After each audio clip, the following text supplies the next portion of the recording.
And a great Friday to all my engraving fans. Paul Sinopiatis here with Strathclyde Engraving for another edition of the project that we're currently working on, a gorgeous Celtic knot on a brass and copper Mokume Gane battery tube. This piece has turned out amazingly well. All of my major metal removal and background texturing has been completed across the entire piece, as you can see.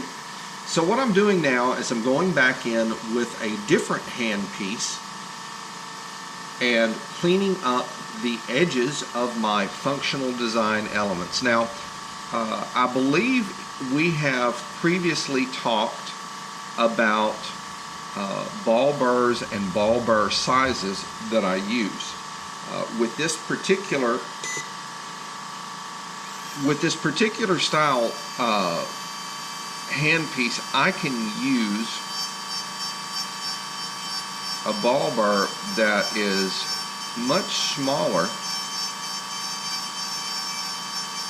in size than I can use on my GRS 850A. A lot of that has to do with the shank of the burr itself. The 850A is a friction grip handpiece. It is designed to use ball burrs that have a 1/16 of an inch shank. The micromotor handpiece that I'm using is the Handy 700. It's produced by Marathon. These are the same people that produce the Fordham micromotor handpiece that looks pretty much exactly like it. I think all of the functions on it are pretty much exactly the same. So all I'm doing right now is just going back in and doing, I guess you could say, a little edging to remove any areas that I know are going to be standouts when I apply the enamel to this piece. And honestly, we are not too awfully far away from that point. So let's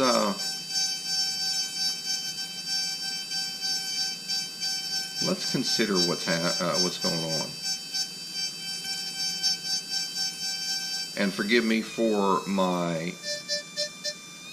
the stop in my dialogue every once in a while. I'm sure some of you are thankful for that. But I'm just trying to impart the knowledge, things that I have learned that I think are going to help young engravers who are coming up, just like me. I don't consider myself a master engraver by any means. There are people who have had a lot more time in this industry than I have. So I try to be as humble and respectful as possible to these master engravers who, whose work I am, very much in awe and in admiration of. So getting back to the handpiece situation, the GRS 850A is designed as a friction grip handpiece. It uses the same size or same type of burrs that you would find used in a dentist's office. They are carbide.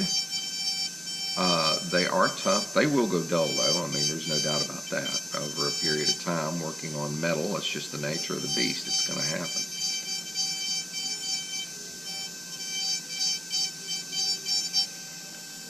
The Handy 700 is a micromotor handpiece. So instead of having air pressure driven, there's actually a brushless DC motor on the inside of the handpiece. You can adjust the RPMs on the head unit itself, and you can step on the pedal and it goes. Now, the thing about this handpiece that differs, besides the fact that it is a micromotor handpiece, is the size of the burrs that I can use in it. Friction grip handpieces, or friction grip ball burrs, forgive my mistake there, Friction grip hand pieces have a shank on the ball bar. That's the back part that, you know, you fit into whatever you're going to fit into to spin it. Friction grip hand pieces are 1/16 of an inch. The ball bar that I'm using in the Handy 700 micromotor handpiece can have a standard shank, and what I mean by standard is 3/32 of an inch. Now, after having done much research on these ball bars, I tried to see if I could find a company that made ball bars smaller than a 1/2 millimeter in size that would work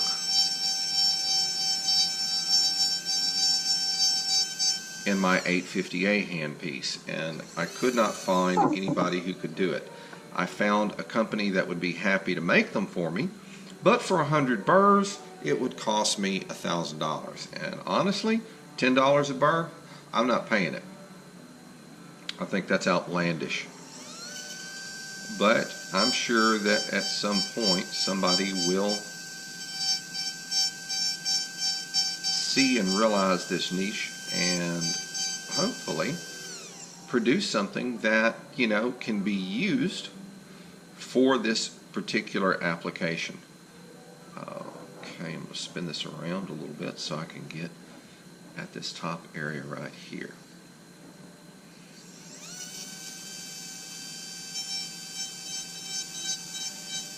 But what I'm doing now is basically going back in and along the edge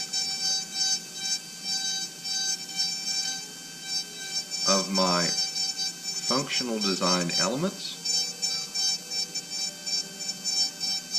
I'm actually going in and, you know, cleaning those edges up, cleaning up the wall next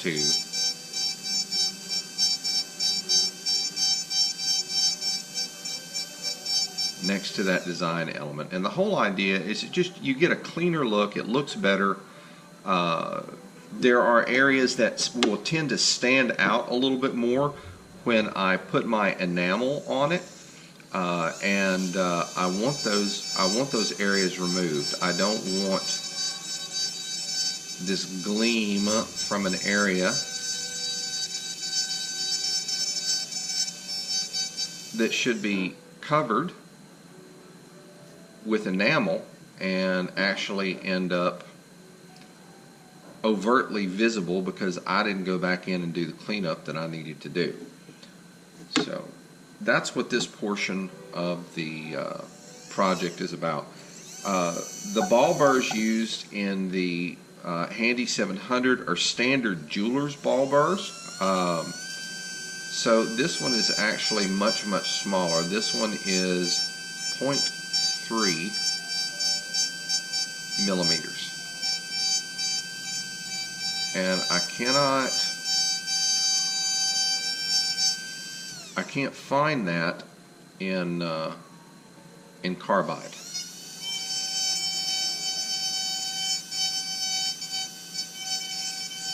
So basically what I end up doing is using two different hand pieces, and that's okay, I don't mind.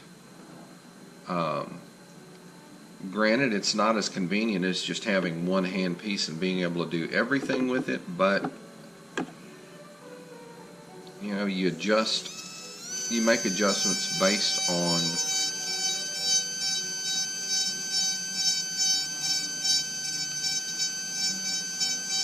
what you can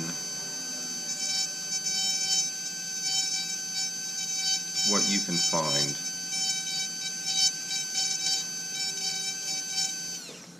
Alright, another area done. And it's just like this pretty much for the rest of the metal removal process. And when this is done, this will be actually the end of metal removal on this piece.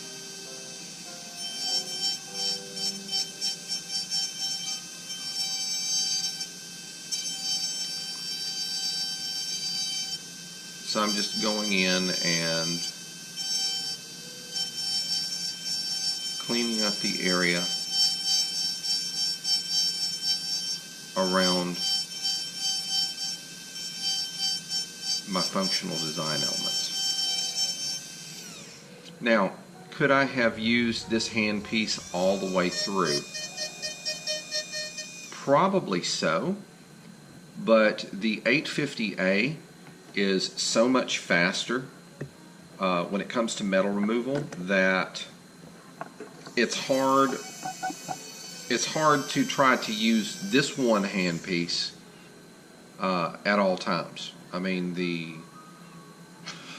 that thing's a metal eraser, literally. I think that's, in fact, I think those are, not I think, I know, those are words from Sam Alfano, who is a master engraver.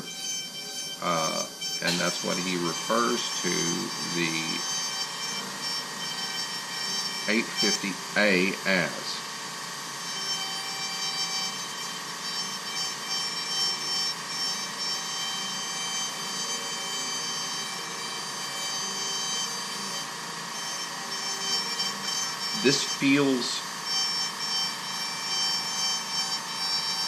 This feels different in hand. The reason being is because, as you can see, it's much bigger in comparison to the 850A, which is basically, I'd say, the size of a large Sharpie as far as, you know, holding it in your hand and how it feels. So it takes a little bit of getting used to. Now, the fact that it is a little bit heavier is a bonus.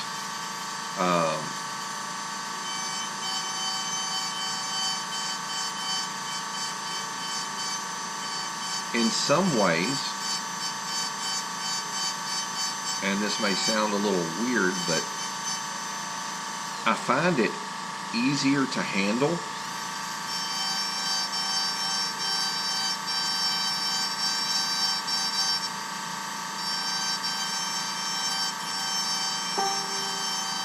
Than I do the higher speed 850A, especially when it comes to getting in close and taking care of areas that you need that, you know, be able to you know, have that closeness of and control over the ball bar.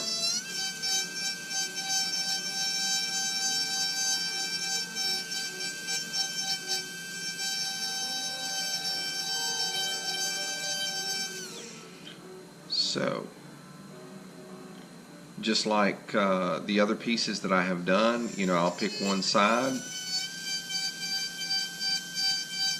and I will do my best to start over there, and every piece as I go up, I look at it, see if and I can tell whether I've been there or not. Very quickly, one glance will tell me, you know, hey, yeah, I've cleaned this area up. One glance will say, no, I haven't cleaned this area up.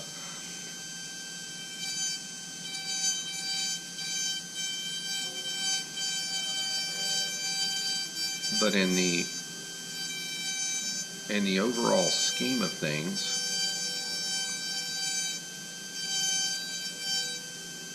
this extra step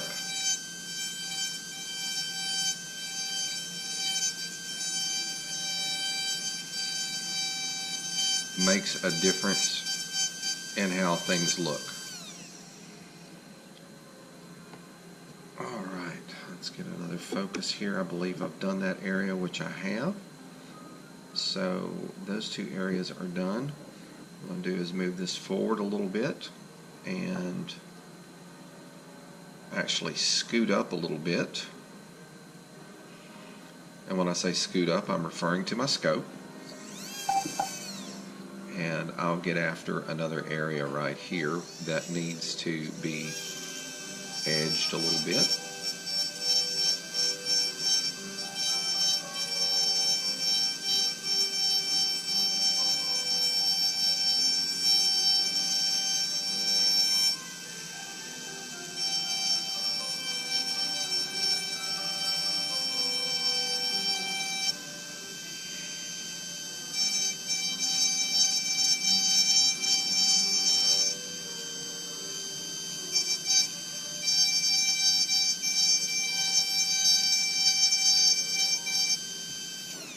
You can make some coarse adjustments to the functional design element, the edge of them with this. It's not as accurate as doing it with a graver.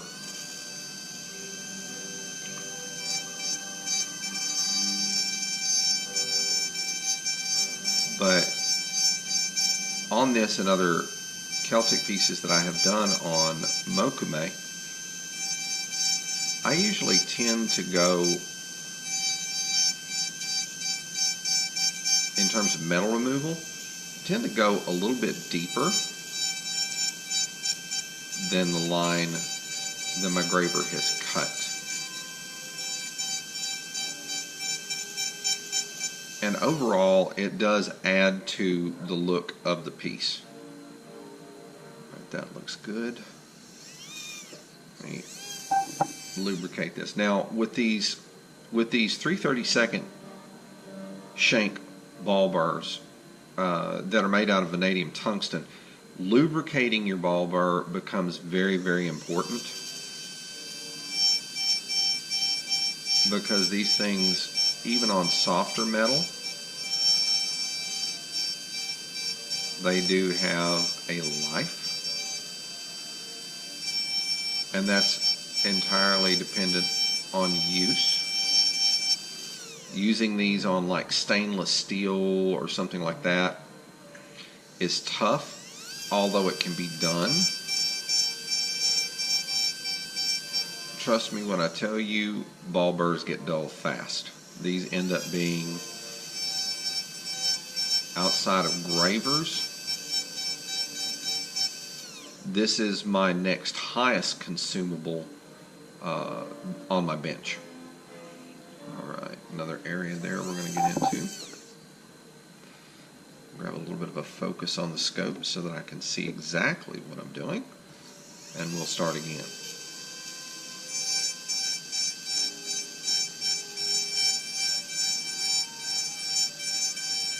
I've been asked before by other folks that engrave, why do you go so deep with metal removal? I like the relief that it gives. I like the look that it gives.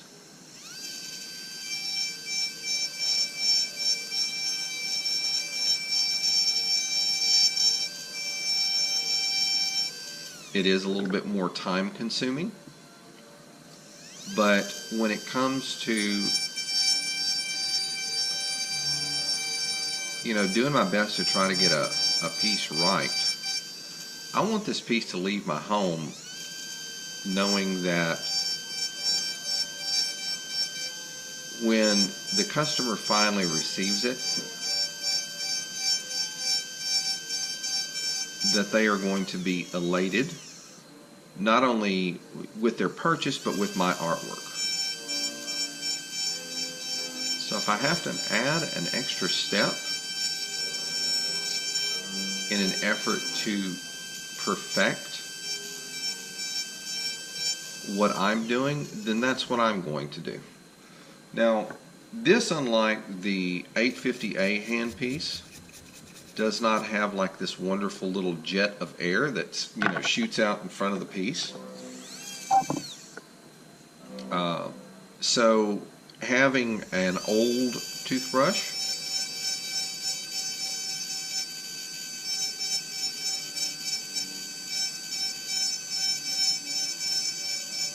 close by makes a good bit of difference.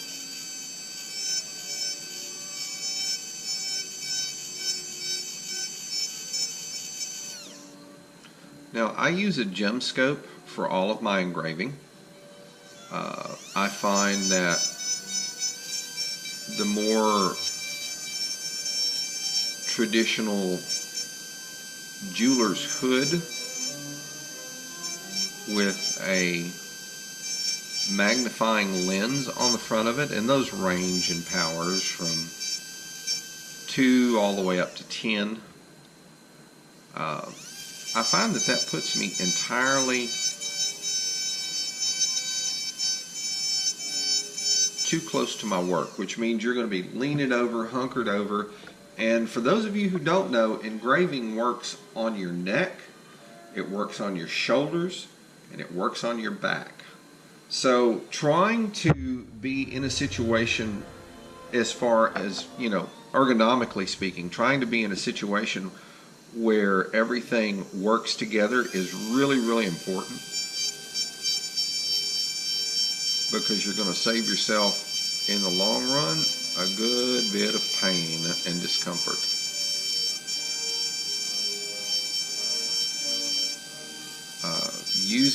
I've used a jeweler's hood before when it came to engraving, and what I found was that I couldn't get the same results.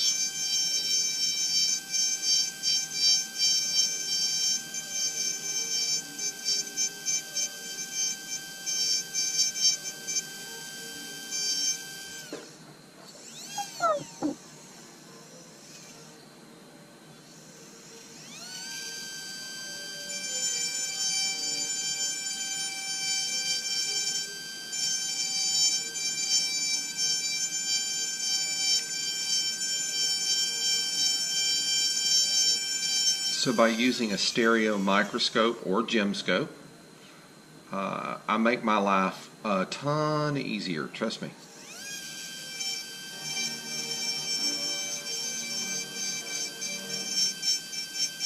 Now this handpiece, just like every other handpiece, it is very, very important that you maintain good control, because the moment that you don't is the moment that it will come, surprise you, and leave you with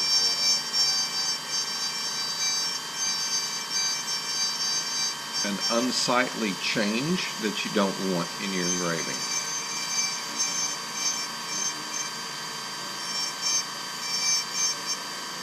But I do highly recommend having both of these hand pieces on your bench if you are financially able to. Now I have, before I bought my GRS 850 and the Handy 700, I used a Fordham flex shaft to do this. And you can do it with a Fordham flex shaft. I mean, you don't have to have, you know, this handpiece. You don't have to have the GRS 850. But trust me, it makes your life a lot easier if you do.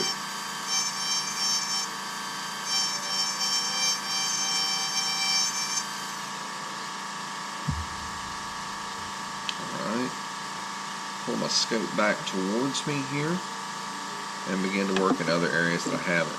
Now this does, in fact, go a ton faster than the overall metal removal and background texturing that I do with the 850A handpiece.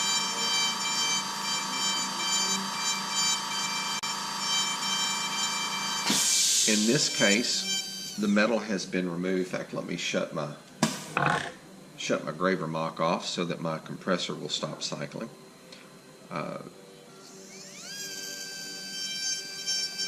In that you are only working around the edges of your functional design elements.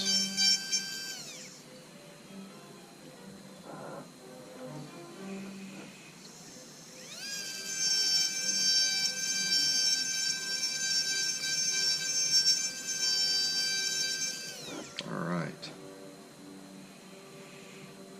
so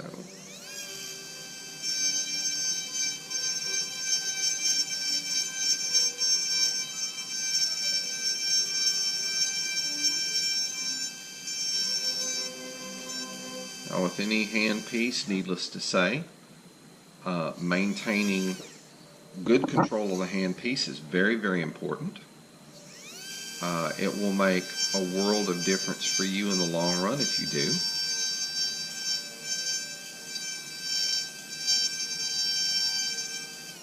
So, you know, take your time at what you're doing, watch what you're doing,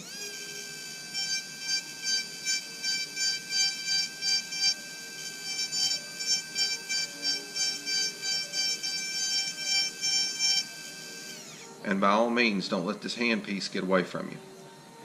Now, another one of the things that's different about the micromotor handpiece, the motor itself heats up.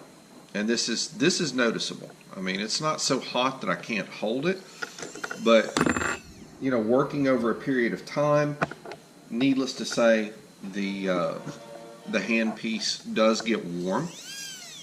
So usually what I'll do is, if I find it's a little warm to the touch, I will back off and give it a few minutes to cool, and then I'll come back and hit it again. Now, I'm sure that these things are designed for prolonged use. I mean, yeah, you're going to get heat. It's an electric motor, Paul. Duh.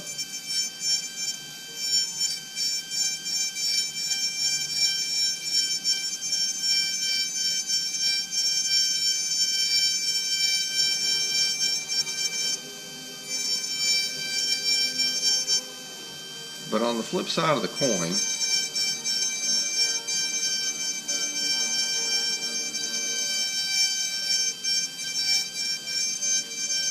letting this thing cool down, if it's warmed up on you, is probably a good thing. I mean, you got to consider these things are mechanical. They do wear and tear. So you definitely want to take care of these things, because they're not freaking cheap.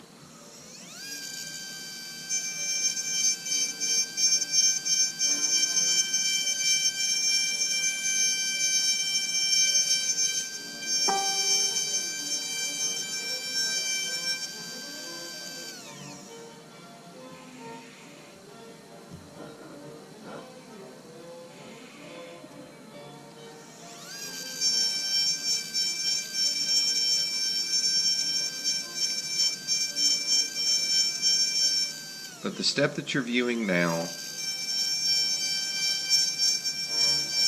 is the final step of metal removal, and the entire piece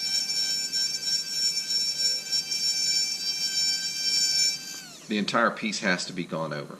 I mean, it's just the nature of the beast. You can't avoid it. Or at least me, I don't avoid it. Because it adds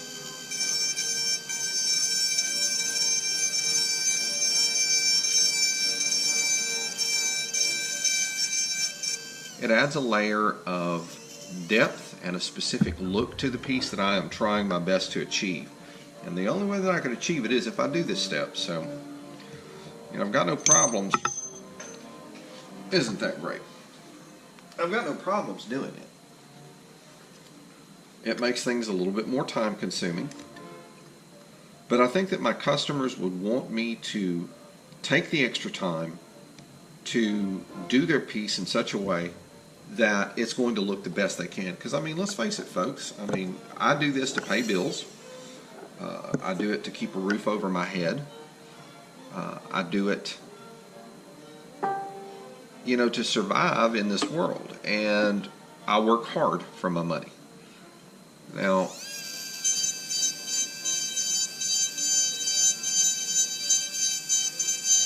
I feel the same way about my customers. My customers work hard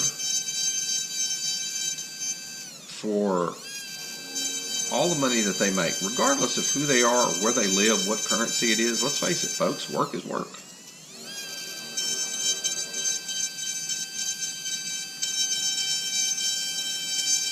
So the one thing that I like to try to do is give my customers as much value as I can for the money that they spend with me.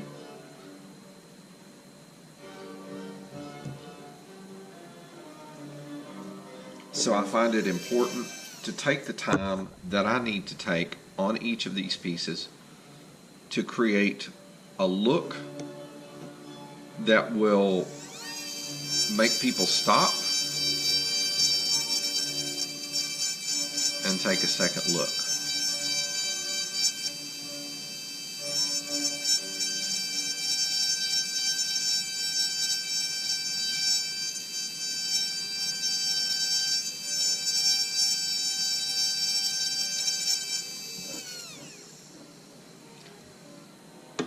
grab another little focus here and get onto this next little area right here.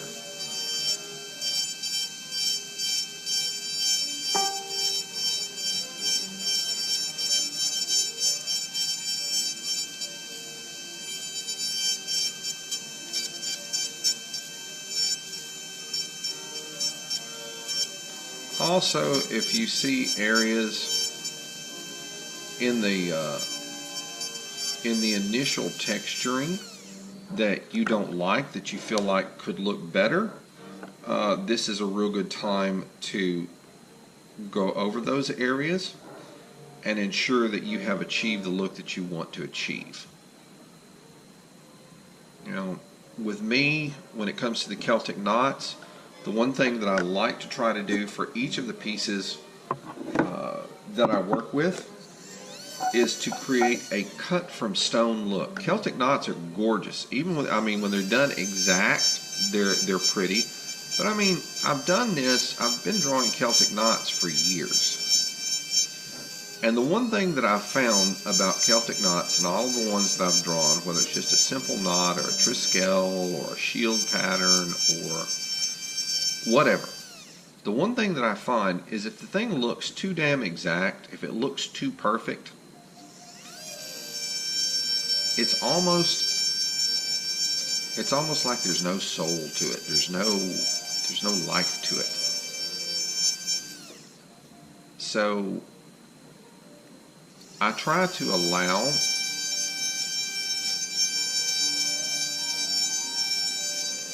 and create some variation in my line work.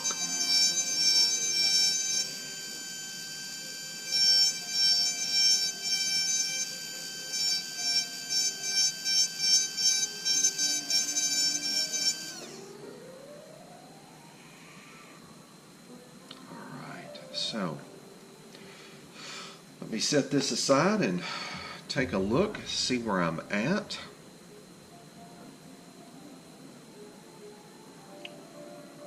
And I see an area that I can get busy with right now.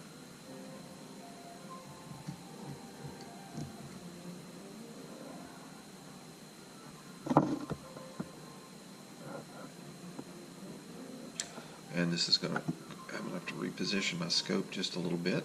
There's no mean consequence.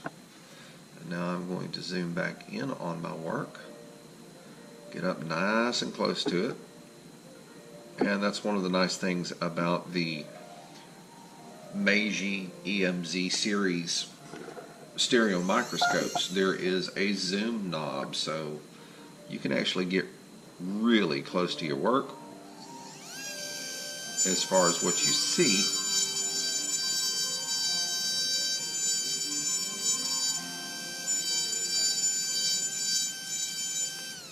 Without getting your face right by your work. And honestly, with all of these little metal shavings flying the way they are,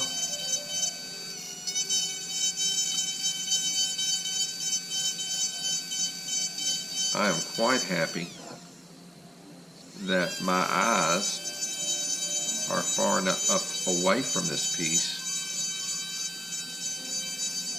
to where I really don't have to worry about any of this debris flying up and getting in my eyes. I mean, that's the last thing you want, trust me.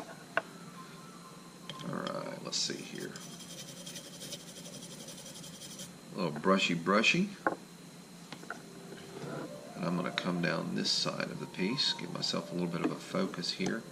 I've got this tilted at all odd angles, and forgive me for that, but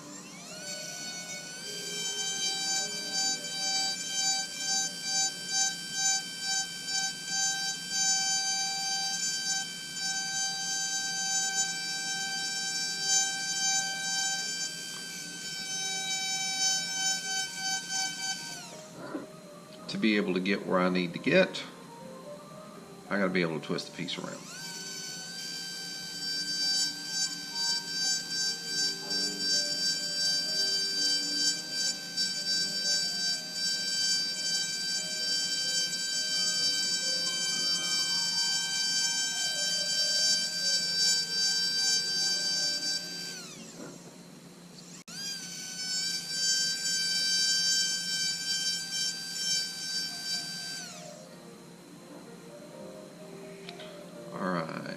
that area, so we move on to the next.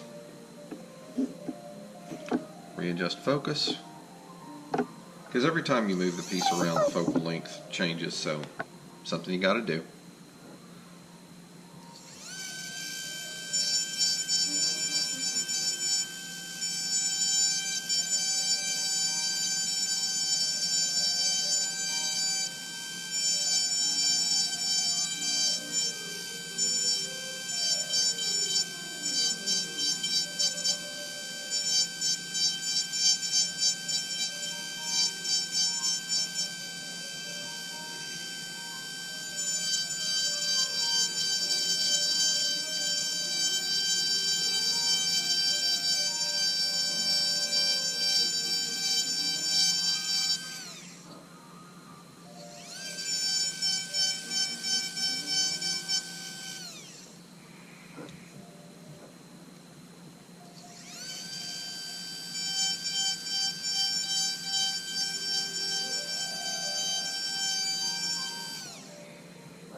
One of the more time-consuming aspects of the job. All of it is time-consuming.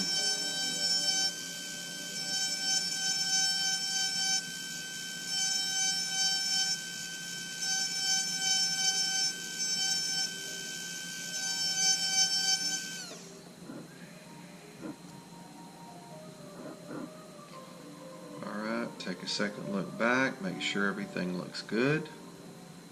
If there's something else in reach that I can get without having to do a lot of tube twisting, turning, repositioning, all of that kind of stuff, I'm going to go ahead and knock it out as well.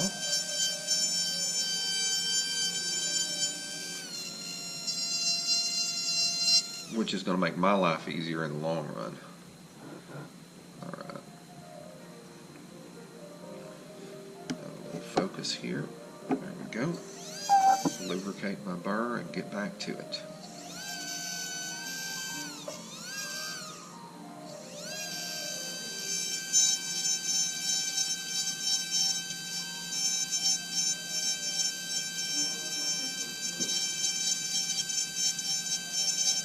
Now, when you use these hand pieces, it's not about pressure, okay?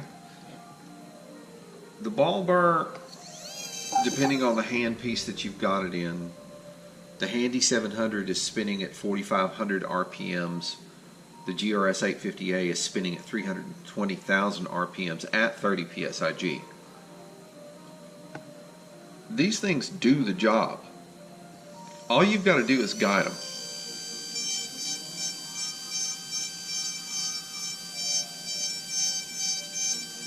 Don't dwell in one area for an extended period of time. The ball burr will dig in on you, okay? It's straightforward, it's simple, it will dig in on you. And that is not something that you want.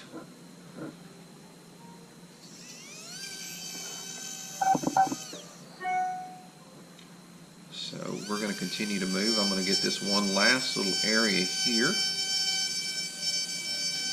And I'm going to bring the video to a close so that I can continue to move through this piece.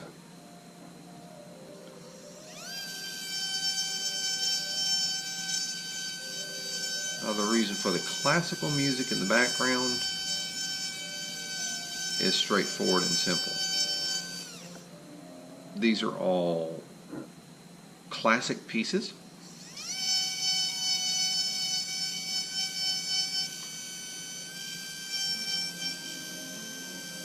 And they don't carry a copyright stigma. So I can play these all day while I record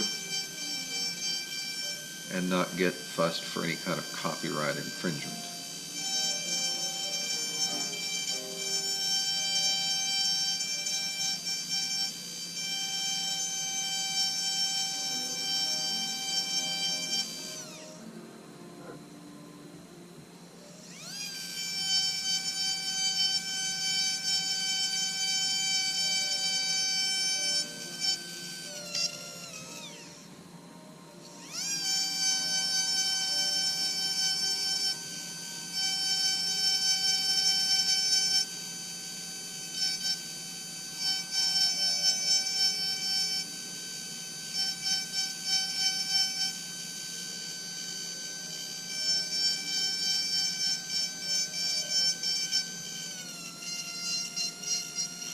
All right, folks, and that's going to be it for today. Now, I'm needless to say going to keep working on this piece, but I wanted to give you an idea of just, how many steps I go through to actually create a piece and make it look as good as I possibly can for the customer. So what lies beyond this? What lies beyond this is a couple of different steps.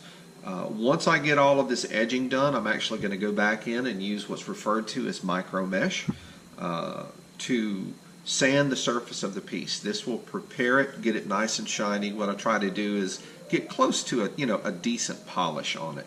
I don't want it a mirror finish because these pieces don't look good with a mirror finish on them. You do want them a little bit rough. You do want them rustic looking. Now, I can take my finger across the surface and I can rub it, and I do feel, the difference in the layers of metal.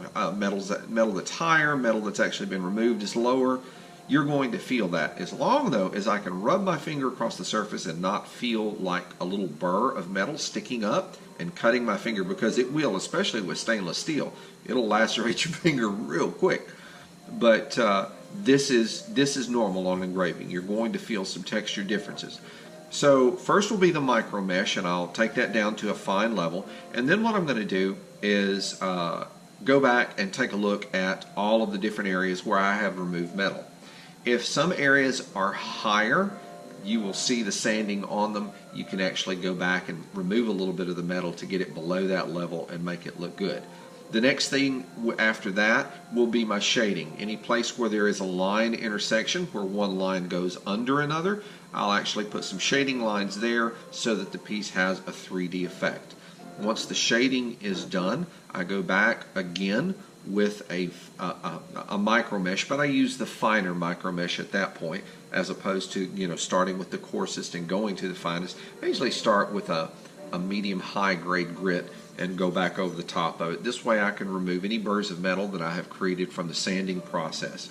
Once the sanding is done and I have got everything nice and smooth, I'm happy with what I'm seeing, that's when I come back and actually take my enamel and apply the enamel to the surface, and it really, at that point, really stands out, really pops, really comes to life. But this is the third video in the series on this piece. We have one more video to do, and that will be once I come back after edging all of these pieces, doing my sanding, doing my shading, and coming back with a final sanding. I'll be showing the shading portion of it in the next and final video in the series on this piece. But everyone, thank you so very much for dropping by. I can't tell each of you how much I appreciate you for the support that you have shown for my craft. I appreciate all of my subscribers. If you know somebody who you think would be interested in watching something like this, or somebody who just wants to learn a little bit, granted, I'm not the best teacher in the world, but what I know, I'm happy to share, because I firmly believe paying it forward is what everybody should do. I've been helped by a number of master engravers with amazing advice, and what I try to do is pay it forward in these videos. That's why I get so long-winded. That's why I talk about specific details of the piece while I'm doing it. It's in an effort to pay it forward, folks. So, again, thank you so very much for your subscriptions. Thank you for your views. I appreciate the comments and the likes that I've received on the video. Please share this with folks. Tell them, hey, subscribe. This is really interesting to watch. The guy's pretty good at what he does. If you think so, of course. And I can't tell you, I really appreciate it. Being able to do that, continue to put up videos for these pieces that I do, is something that I really look forward to, and I hope all of you do as well. Paul Sinopiatis from Strathclyde Engraving, signing off and saying thank you very much. I look forward to our next video installment. Take care, folks. Bye-bye. GoPro, stop recording.